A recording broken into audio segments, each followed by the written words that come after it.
Students, आज अपन quantum mechanics के अंदर नेक्स्ट लेक्चर करेंगे जिसका नाम है तरंग फलन का परसामान्यीकरण, नॉर्मलाइजेशन ऑफ वेव फंक्शन। और इससे पहले अपन कर चुके हैं कि तरंग फलन की भौतिक सार्थकता, जिसमें अपन ने चेक किया था कि वेव जो होती है पार्टिकल के साथ में यानी कण के साथ में जो तरंग है उसका कोई भी फिजिकल सिग्निफिकेंस नहीं है, क्योंकि उसकी कोई भी भौतिक सार्थकता नहीं है।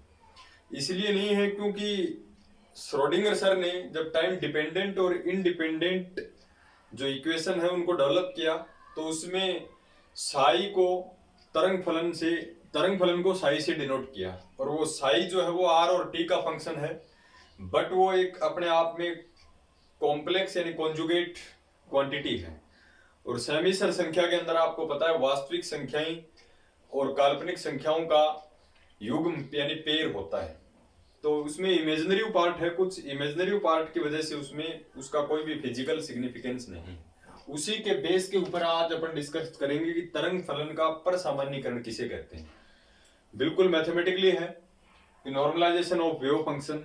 तो सबसे पहले अपन डिस्कस करें कि कोई भी तरंग फलन का किसी भी पोजीशन आर के ऊपर और टी समय पर कहीं पर भी पाए जाने की जो प्रायिकता है वो अपने तरंग फलन के मोड ऑफ स्क्वायर के बराबर मानते हैं। यानी अपन क्या लिख सकते हैं,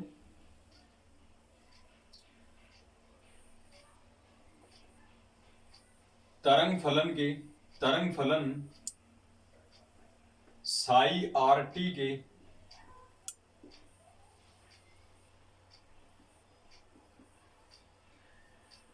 किसी स्थिति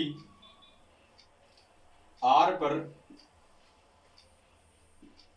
तथा समय टी पर पाए जाने की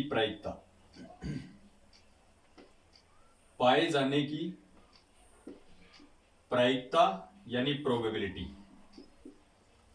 तरंग फलन के पाए जाने की प्रायिकता इसलिए क्योंकि जैसे यहां कोई पार्टिकल है वो मोशन करता है, तो इतने एरिया के अंदर आप वेव फंक्शन की एग्जैक्ट लोकेशन नहीं बता सकते, यानी तरंग की आप एग्जैक्ट लोकेशन नहीं बता सकते। पार्टिकल की आप बता सकते हो कि इतने टाइम के ऊपर पार्टिकल इस पोजीशन के ऊपर है, लेकिन इसके साथ मैंने अपने डिस्कस किया था कि इसके साथ में जो वेव है उस वेव को अपन डिफाइन नहीं कर सकते। लेकिन इतना कन्फर्म है कि इतने स्पेस के अंदर कहीं ना कहीं वेव 100% है, लेकिन एग्जैक्ट नहीं पता कि वेव कहाँ है। तो अपन इसलिए बोलते हैं कि किसी स्थिति आर पर तथा समय टी के ऊपर पाए जाने की जो प्रायिकता है, जिसको अपन पी से लिखते हैं, ये जो प्रायिकता है वो तरंग फलन साई आर टी जो है उसके स्क्वायर के बराबर होती है। यानी ये अपन ने डिस्कस कर लिया था इससे पहले लेक्चर में कि तरंग फलन के पाए जाने की जो प्रायिकता है वो कि किसी भी स्पेस के अंदर अपन मान लें कि पूरे स्पेस यानी पूरे आकाश का आयतन v है, तो एक अल्पांश आयतन क्या होगा, अल्पांश आयतन को अपन लिखेंगे dv, यानी पूरे स्पेस के कंपैरिजन में एक छोटे से पार्ट के अंदर, यानी जैसे इसका पूरे स्पेस का आयतन v है, पूरे ब्रह्मांड यानी पूरे आकाश का आयतन v है, तो उसमें तो कहीं ना कहीं वेव है। पूरे स्पेस में तो पार्टिकल गति करता है, तो पूरे स्पेस के अंदर तो कहीं ना कहीं वेव होगी। बट अपन बात करें पूरे स्पेस का आयतन यानी वॉल्यूम v है, तो अल्पांश आयतन को अपन लिखते हैं dv से, डिस्क्रीट वॉल्यूम। तो इस dv आयतन में पाई जाने की प्रायिकता, तो अपन क्या लिखें, तथा अल्पांश आयतन dv में तरंग के पाए जाने की प्रायिकता। पूरे स्पेस यानी अल्पांश, पूरे स्पेस की बात नहीं कर रहे, अल्पांश आयतन के अंदर पार्टिकल के पाए जाने की, पार्टिकल के साथ जो तरंग है उसके पाए जाने की प्रायिकता, उसको अपन क्या लिखेंगे, P दोनों साइड dv से अपन मल्टीप्लाई करेंगे। P dv बराबर साई आर टी का स्क्वायर इंटू डीवी। तो ये अल्पांश आयतन डीवी के अंदर तरंग के पाए जाने की प्रायिकता है। बोथ साइड अपन डीवी से इसको मल्टीप्लाई कर सकते हैं। तो अपनी फिजिक्स ये कहती है एज ए मैथमेटिक्स के अकॉर्डिंग कि अल्पांश आयतन में पाए जाने की प्रायिकता ये है, तो पूरे स्पेस में पाए जाने की प्रायिकता 1 होगी। यानी अतः संपूर्ण आकाश में यानी स्पेस में कहीं ना कहीं तो वेव है पार्टिकल के साथ। अतः संपूर्ण आकाश यानी स्पेस में तरंग के पाए जाने की प्रायिकता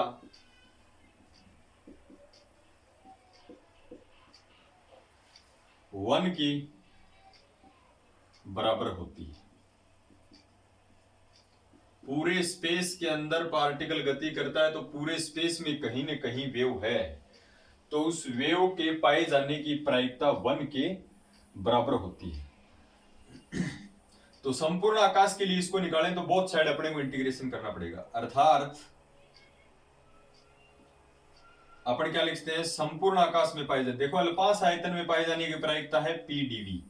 संपूर्ण आकाश में पाए जाने की प्रायिकता यानी 0 से इंफिनिटी भी लिख सकते हैं इसको। संपूर्ण आकाश में पाई जाने की प्रायिकता जो है वो किसके बराबर होगी, 1 के इक्वल होगी। और ये आयतन अल्पांश यानी आयतन के सापेक्ष इंटीग्रेशन है, तो आयतन 0 से लेके अनंत के बीच में कुछ भी हो सकता है। स्पेस का वॉल्यूम अपन देखें पूरे संपूर्ण आकाश का, तो उसका वॉल्यूम अनंत मानते हैं अपन। छोटे से पार्ट का अपन डीवी मानते हैं, और 0 नए के बराबर जो आयतन है बिल्कुल अल्पांश जो आयतन है उसका मानते हैं अपन। तो संपूर्ण आकाश, जैसे ये तो है अल्पांश आयतन का, आयतन में तरंग के पाए जाने की प्रायिकता, तो संपूर्ण आकाश में पाए जाने की प्रायिकता संपूर्ण के लिए अपन इंटीग्रेशन करते हैं, और इसकी वैल्यू अपने पास है, इसकी वैल्यू कितनी है पीडीवी की, ये है। तो अपन लिख सकते हैं 0 टू इनफाइनाइट पीडीवी की वैल्यू अपने पास साई आर टी का स्क्वायर और डीवी, और मैंने आपको क्या बताया था, बराबर क्या होगी, 1 होगी। और मैं इसको क्या लिखता हूं, जैसे z mode of z square होता है मैथमेटिक्स में, इसको लिखते हैं z इंटू जेड स्टार। एक थ्योरम है अपने पास मैट्रिक्स के अंदर। तो वैसे ही साई स्क्वायर को अपने क्या लिखते हैं, integration 0 to infinite psi R T के स्क्वायर को अपने क्या लिखते हैं, साई आर टी एक बार तो रियल में लिख दे, और इंटू में साई आर टी का क्या कर दे स्टार, और इंटू में डीवी बराबर 1। यह प्रतिबंध तरंग फलन का परसामान्यीकरण प्रतिबंध कहलाता है। यह तरंग फलन का परसामान्यीकरण प्रतिबंध कहलाता है। यह है तरंग फलन का परसामान्यीकरण प्रतिबंध। कोई भी इसके बेस के ऊपर न्यूमेरिकल आ सकता है, अपने से एग्जाम के अंदर पूछे कि तरंग फलन का परसामान्यीकरण क्या है, तो अपने को सीधा सीधा ध्यान रखना है कि तरंग फलन के किसी भी स्थिति r और टाइम t के ऊपर पाए जाने की प्रायिकता ये है, जो प्रीवियस लेक्चर में अपने डिस्कस किया था। तो अल्पांश आयतन में पाई जाने की प्रायिकता को इसको दोनों साइड में अपन डीवी से मल्टीप्लाई करेंगे। संपूर्ण आकाश में पाई जाने की प्रायिकता को अपन बोथ साइड इसका क्या करेंगे, इंटीग्रेशन करेंगे।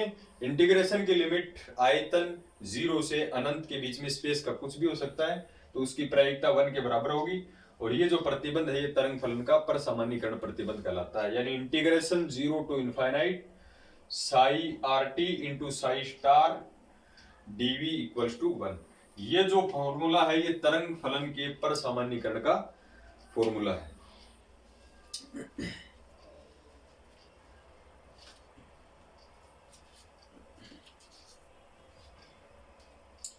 एक इसके बाद में छोटी सी डेफिनेशन और आती है, उसको अपन कर लेते हैं। ये तरंग फलन का परसामान्यीकरण प्रतिबंध है जो काफी इंपॉर्टेंट है, और इसके बेस के ऊपर एग्जाम के अंदर न्यूमेरिकल पूछे जाते हैं। ये तरंग फलन का परसामान्यीकरण प्रतिबंध है। Integration 0 to infinite psi into psi star D V equals to 1। अब अपन करते हैं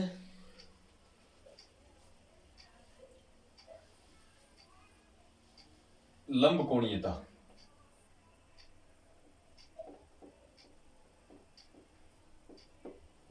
लंब कोणीयता इसके बेस पर भी न्यूमेरिकल पूछते हैं। ऑर्थोगोनलिटी, ये क्या होती है देखो,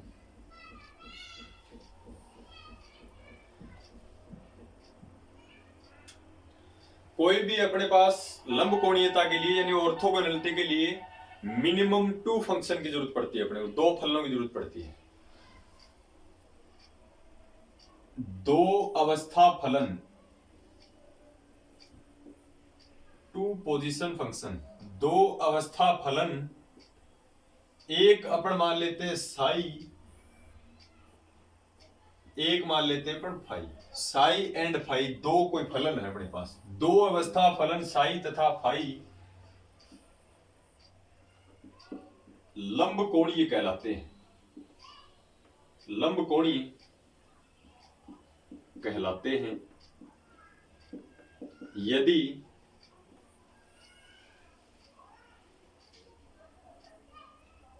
वे निम्न प्रतिबंध को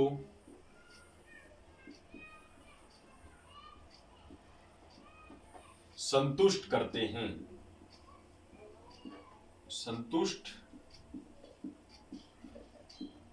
करते हैं। मैंने आपको बताया कि लंब कोणीय के लिए मिनिमम 2 फंक्शन की जरूरत पड़ती है, तो साई मान लिया और एक फाई मान लिया। तो 2 फलन साई और फाई लंब कोणीय कहलाते हैं यदि निम्न प्रतिबंध को संतुष्ट करते हैं। इस प्रतिबंध को संतुष्ट करने चाहिए। इंटीग्रेशन पहले फलन का स्टार यानी complex conjugate Sai star. Function का कैसे होता है, जैसे अपन मैट्रिक्स में लिखते हैं कि a इक्वल्स टू अपने पास है x प्लस आइटा y, तो इसका a स्टार आप निकालोगे तो प्लस आइटा की जगह माइनस हो जाएगा। a star equals to x minus eta y लिख सकते हैं। ठीक है, स्टार ऐसे निकलता है। तो पहले फलन का स्टार इंटू सेकंड फलन एज इट इज, और ये समाकलन आयतन के सापेक्ष यानी वॉल्यूम के सापेक्ष इक्वल्स टू क्या होना चाहिए, 0 होना चाहिए।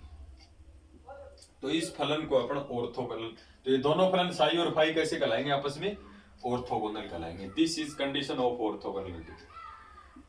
ये कंडीशन है ऑर्थोगोनलिटी, ये लंब कोणीयता की शर्त है। तो 2 फलन साई और फाई लंब कोणीय कहलाते हैं यदि इस प्रतिबंध को संतुष्ट करते हैं। तो आज अपन ने डिस्कस किया कि तरंग फलन के परसामान्यीकरण और तरंग फलन की लंब कोणीयता। 2 प्रतिबंध पढ़े, इसके बेस पे काफी इंपॉर्टेंट न्यूमेरिकल्स हैं जो 100% एग्जाम के अंदर पूछता है। तो एक तो ध्यान रखना, लंब कोणीयता की कंडीशन क्या होती है, integration psi star into phi D V बराबर 0। और एक अपन ने नॉर्मलाइजेशन की कंडीशन जो पढ़ी है, परसामान्यीकरण की जो कंडीशन पढ़ी है, वो ध्यान रखना है, integration 0 to infinite psi into psi star D V equals to वो होता है 1। तो ये 2 प्रतिबंध हैं जो आपको ध्यान रखने हैं।